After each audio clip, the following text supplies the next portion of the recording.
My ex-mill tried to sue me for defamation after I divorced her cheating son, but I turned the tables and exposed their family's fraud. I, 26, female, recently got divorced from my husband Caleb, 28, male, who I'd been married to for a year.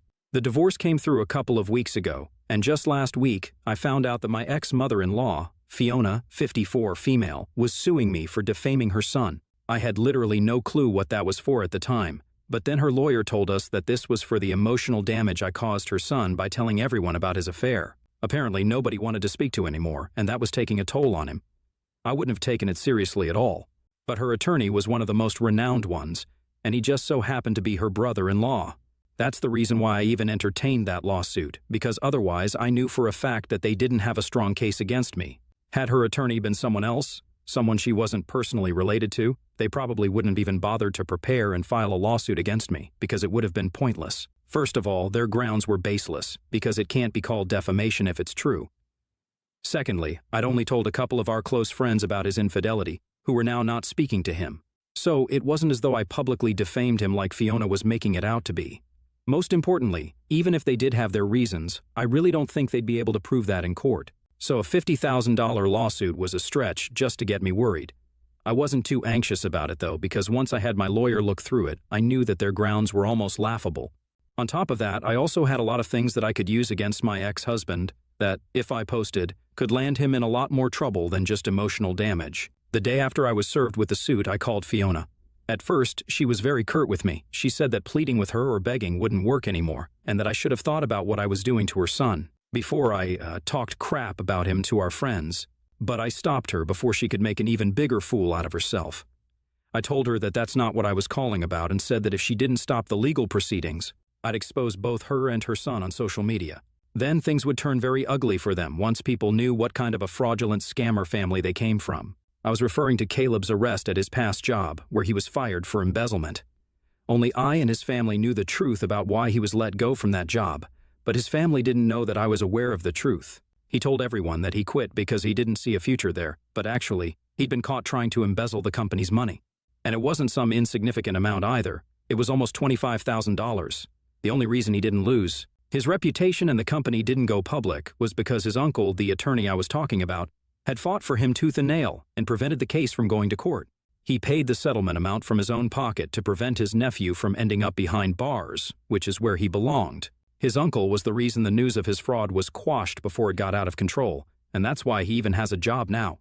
Caleb's been working at one of his uncle's friends' firms for the past couple of years so that someone can keep an eye on him while he holds a respectable position. Everything worked out well for him in the end, all thanks to his uncle. I know about all of this because when the embezzlement incident had taken place, he and I had been living together. Despite his family telling him not to talk about this, he had told me. And I'd even consoled him like a fool. I was too much in love with him to see him for the slimy douchebag that he was, so I kept my mouth shut about it as well and even used to reassure him that everything would be fine when he'd be crying to me about how tough life had become for him, how he regretted getting greedy and things like that. I was his shoulder to cry on at his lowest, and then he cheated on me after 5 years of being together with his high school ex. But that's all water under the bridge for me now. I've moved on. The reason I'm here is not for him, but because of his mother. I'm sure the fraudulent genes were something Caleb inherited from his mother because she was also quite the con woman herself. I knew about this from one of Caleb's sister's exes. Caleb has 2 siblings, an older brother, Kyle, and a younger sister, Aria. All 3 of them have an age gap of 2 years. Aria's college boyfriend, Marcus, is a coworker of mine and a really good friend too. When I told him about my relationship with Caleb, at first he'd been really happy for me, but then a few months later when I showed him a photo of me with Caleb's family at Thanksgiving, he seemed a little shocked. That's when he warned me about Fiona and her tendency to go after her kids' exes just to rip them off for a ton of money, because she thinks they're all naive and stupid and that she can get away with it. After Aria and Marcus had broken up, she'd called him and screamed at him for breaking Aria's heart so badly that she'd apparently ended up in the hospital after binge drinking. She demanded that he pay the bill for it. Marcus was not some wealthy guy, he was just a college student. But he still sent her all the money he could manage at the time because he felt guilty about whatever was happening to Aria. 2 days later, though, he saw her back on campus, and she was doing just fine. He did try to question Fiona about the truthfulness of what she claimed, but she lashed out and sent him photos of Aria in a hospital bed. He felt guilty for questioning her, so he didn't push it. But months later, he realized that Those photos were not from the same time as their breakup, because at the time, Arya had had a couple of pink streaks in her hair. In the hospital photos, she had no streaks at all. By the time he realized it, it had been months since their breakup, and he didn't want to drag it all back up and stir the pot, so he just let it go. He was the first to warn me about Fiona, but I didn't listen because to me, Caleb was the perfect guy, and I was going to get married to him come what may. Then there was another instance at Kyle's birthday dinner party, where I was sitting with Caleb's family, and his brother Kyle told us all that his ex had wished him a happy birthday.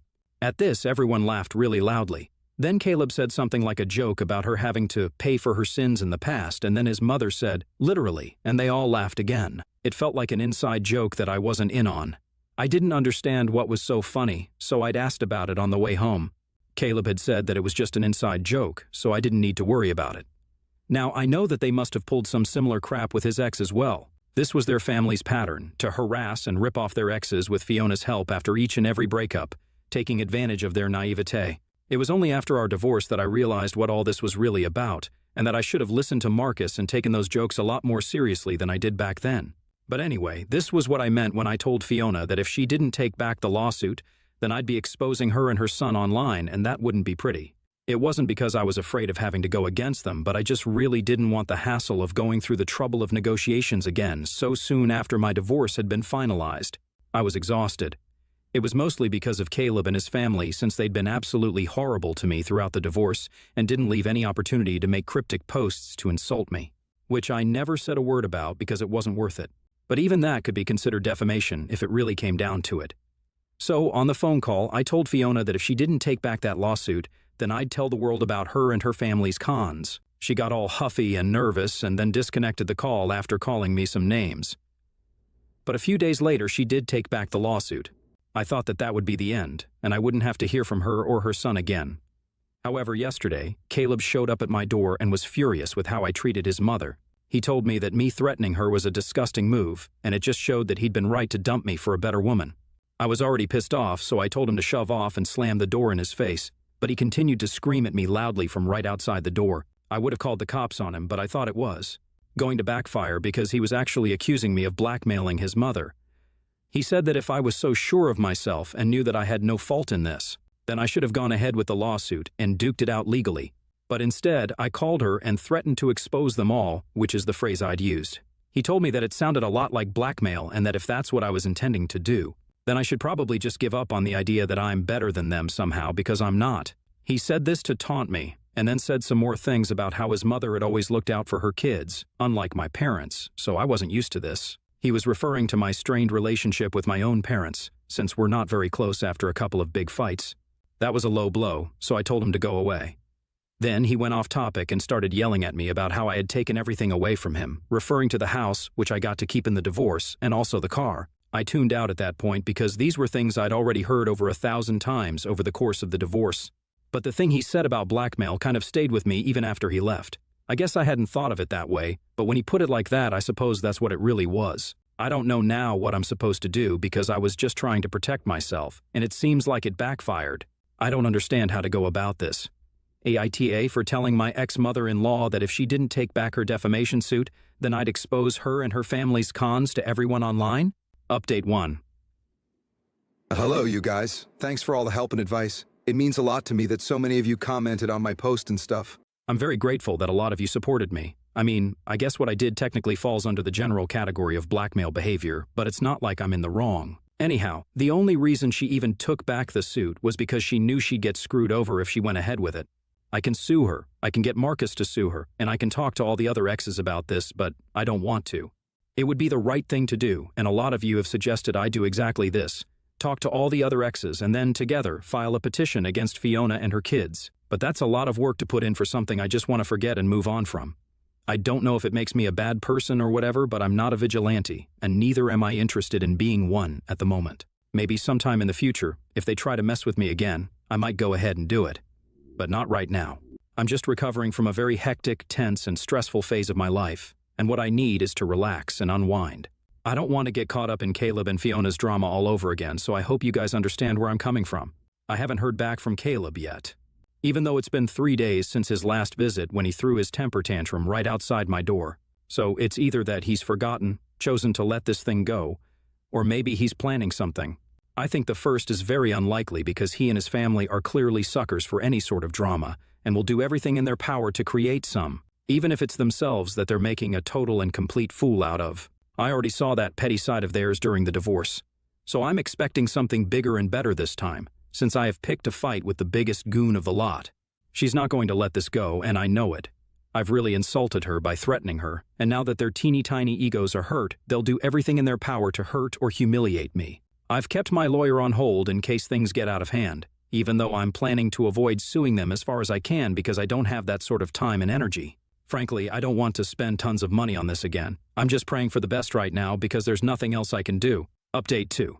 Okay, so I was right about them having something worse in mind for me than just letting me off the hook with a phone call or some half-hearted lawsuit that they knew they were going to lose. They decided to drag my parents into this, and it was a disgustingly low move. As I've already mentioned, my relationship with my parents is not the best. Caleb was already picking on me about it and trying to make me feel bad the last time we interacted, and this time they doubled down on it. It's sickening, and I still can't believe they did it. For context, my parents and I have never been on the best terms anyway. Right from when I was a kid, I knew that they weren't exactly ready to have me, and I was mostly taking care of myself. I wasn't neglected, but it wasn't as if my parents were constantly hovering around me to check how I was doing. They did the bare minimum and called it a day, and I suppose they thought it was okay since they were young when they had me. Then, as I grew up, the less they spoke to me. All my bills would be paid, I'd have nice clothes, and I was well fed, but I didn't really have a relationship with my parents. They were just there. They were alive, and they were there. So I didn't feel too bad leaving for college, and neither did we have some tearful, emotional goodbye.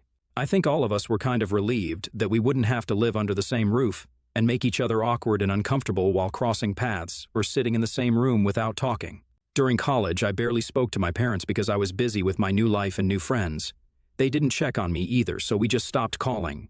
I didn't even go back for the holidays since I didn't think they'd appreciate or even want me there. From whatever I saw on social media, I didn't think they missed me at all. They'd post photos of themselves traveling, hanging out with friends, attending parties and stuff, and they seemed happy. I was a little upset that they didn't seem like they cared at all and wouldn't call me, but that just made me mad because if they weren't going to call me, then I wasn't going to be the weaker one and call them.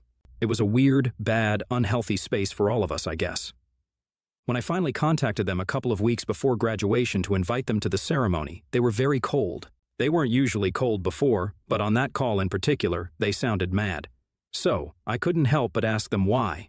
That's when they told me they were upset that, throughout my years at college, I'd barely bothered to put in any effort to keep in touch with them. That pissed me off because I could say the same about them as well. So, that's what led to a lot of fighting, and they didn't even attend my graduation ceremony because of it. But afterward, they did reach out to me, and I turned them down.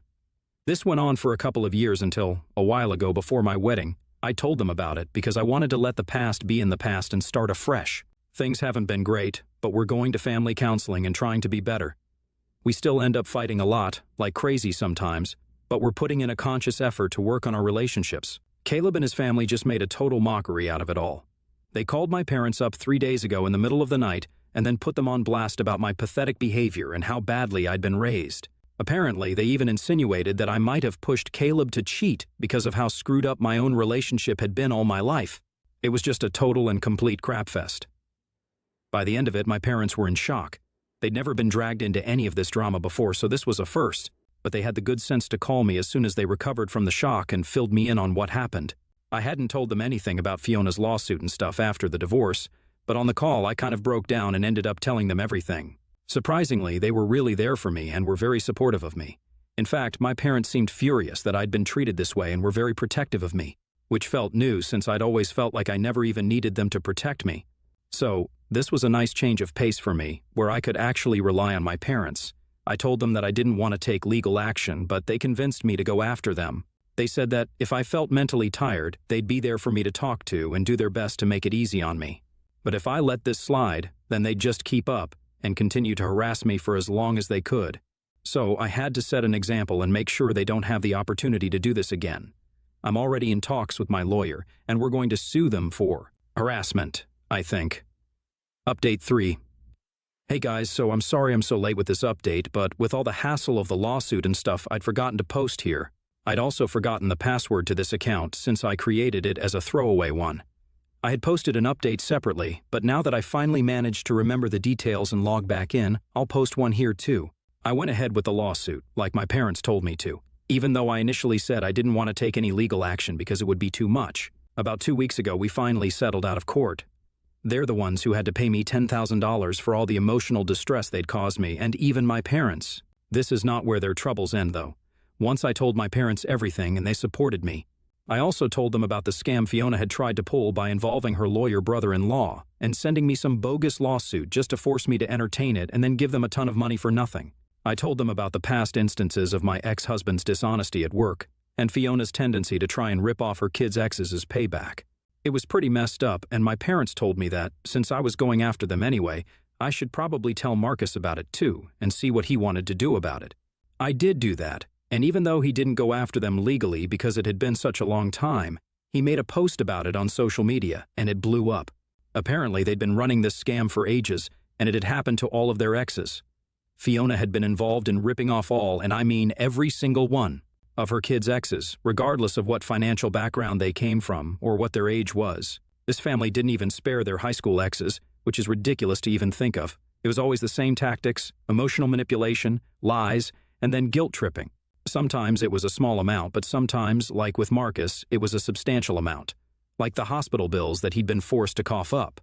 It was crazy how long this had been going on, and even crazier that all of us had tried to keep this quiet because that family had made us think we were somehow the bad guys here. But long story short, they're getting a lot of hate on social media, and it got to the point where they pretty much had to deactivate all their accounts because they couldn't defend themselves from all the trolling. It wasn't just the exes, but their exes' friends and others who joined in, actually demanding the money back from them. It's become a whole thing now, and I love how nasty everyone's being to them because this is just like giving them a taste of their own medicine. I suppose when Fiona and Caleb tried to mess with me, they really overplayed their hand. Now, they're regretting everything because not only did they have to pay me back, but it now seems they might have to return all the money they scammed people out of. No wonder their family was so well off. I'm sure they've been just as dishonest in their jobs as well, just like Caleb had been. There's not a decent bone in their body, and this is just proof of it. At least I'm not part of that family anymore. I've managed to get a restraining order against them too, so I'm not worried about them bothering me after this either. I'm glad that this gave my parents and me an excuse to kind of get back on better terms because ever since that phone call they made to harass my mom and dad, we've all been a real unit and have dealt with this like a real family would. I'm so proud of us for doing so. Life's good right now.